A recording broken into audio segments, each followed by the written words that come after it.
We're back with Dr. Jay Granzow, board-certified plastic surgeon and breast cancer expert, talking about breast cancer and reconstructive surgery. You guys have some great questions, so let's jump right in. First up is Crazy Callie 22. This is for you, Dr. Granzow. What about women who've had breast implants? Are they more at risk for getting breast cancer? That's a good question. And it is an excellent question, and this gets asked my patients all the time. However, women who have had breast implants are not at any higher risk than anyone else of getting breast cancer. In the news recently has been this rare form of lymphoma that has shown up in some women with breast cancer. However, there are only 60 cases out of maybe 5-10 million breast implants worldwide of this disease. Turns out that the incidence of this disease, or the chance of having this, is really about the same as the general population having this disease. So the FDA doesn't recommend any additional screening for women who have breast implants with regard to cancer, at least. Wow, that's great advice, and I can't tell you how often I've heard that question and not known the answer. Thanks, that was great. Next up is Abbey Road 65. Great, this is an interesting question. Is DIEP flap reconstruction better than implant reconstruction? And what are the differences in ease of surgery and recovery time? Sure, so breast reconstruction breaks down into two major types.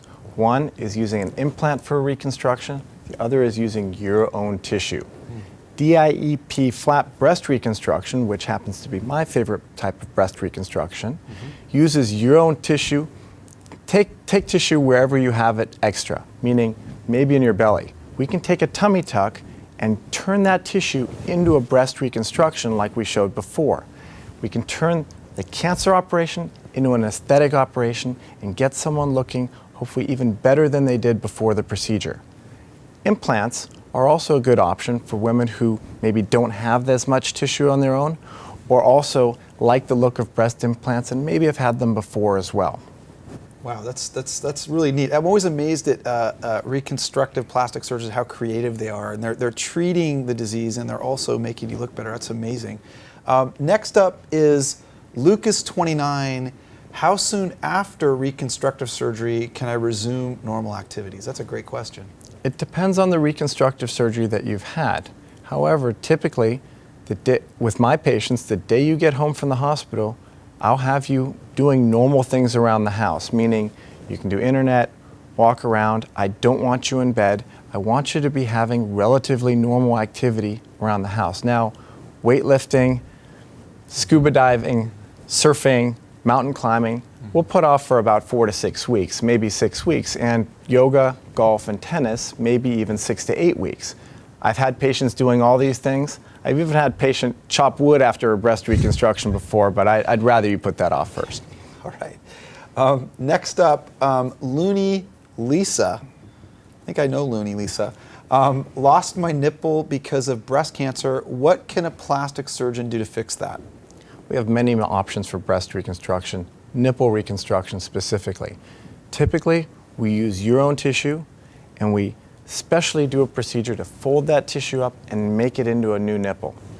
The coloring around it is called the areola, and that gets put on by a special tattoo specialist, or almost like a makeup artist, with color to match the other side. Wow. So both of those work hand in hand to give you a nice result afterwards. Wow, that's amazing. Amazing artistes. A great insurance question from Facebook. This is Stuart64. Can the insurance company deny my breast cancer reconstruction surgery?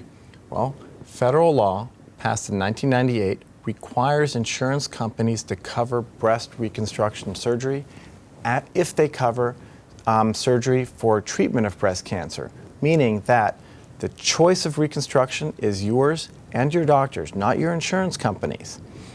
They're required by law to cover that. Wow, so they're required by law. That's great advice and great information.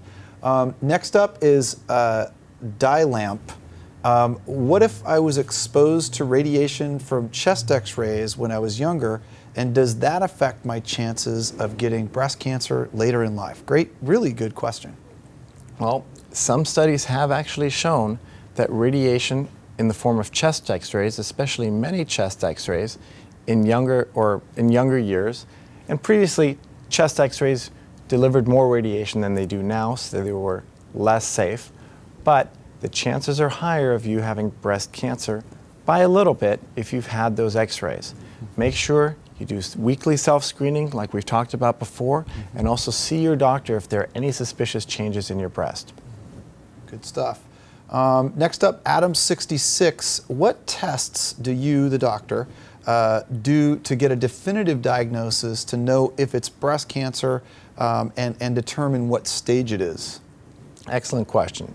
Like any cancer, a breast cancer diagnosis requires a tissue biopsy. What is a tissue biopsy? That means it's a sampling of tissue that your doctor takes and sends to the lab where it can be looked at under the microscope to tell you first, is it a breast cancer?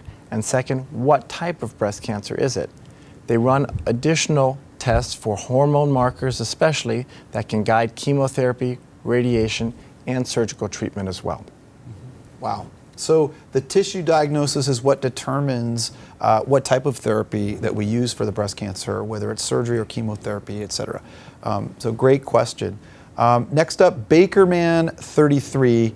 How about some of the side effects of something like chemotherapy or radiation, and what will a patient be able to do after they're treated with these drugs, like going to work or playing with the kids? Some types of chemotherapy and radiation do have side effects, and it very much depends on the drug that you're receiving and also on the patient somewhat. So however, the treatments are given in treatment regimens. You'll be given some dosage of either chemotherapy or radiation, and then often allowed to have a break in between so that your body can recover. That allows you to have time if you need to go to work potentially, play with your kids, exercise especially. So these are built into your treatment. Wow, that's just great information.